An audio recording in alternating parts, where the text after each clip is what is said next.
Yes, of course, hii ni Imbanas Sports Updates na mimi ni Tade Cosmas.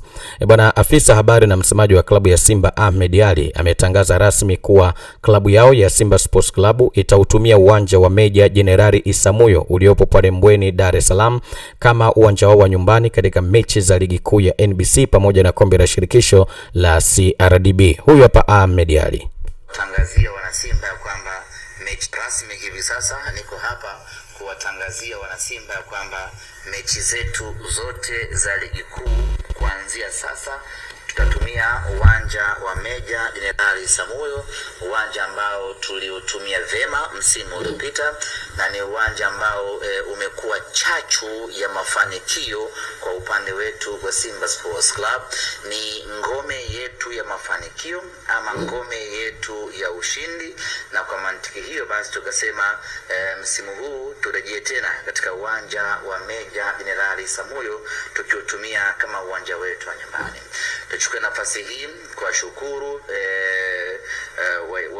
wamiliki wa uwanja huo JKT Tanzania kwa kuturuhusu na kukubali na sisi kuwa sehemu ya wenyeji wa uwanja huo katika michezo yetu ya ligi kuu.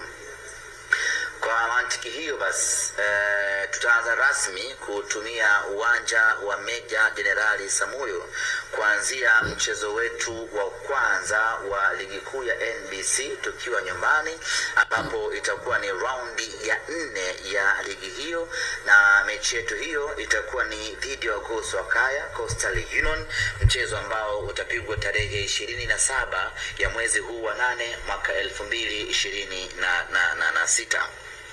Lakini hatuna budi wana Simba kuupokea uwanja huo, na kumbuka hii ni sehemu salama zaidi kwa Simba Sports Club. Msimu uliopita tumeutumia uwanja ule, hatujapoteza hata mchezo mmoja kwa maana ya kufungwa, ukiachilia mbali sare 2 ambao tulizipata, moja na Mtibwa na nyingine na kwenye dabi sare bao 2-2. Kwa ni sehemu salama kweli kweli kwa upande wetu, na kwa mantiki hiyo mashabiki wa Simba hatuna budi kuupokea uwanja huu na kujitokeza kwa wingi pale ambapo mnyama anakuwa anacheza.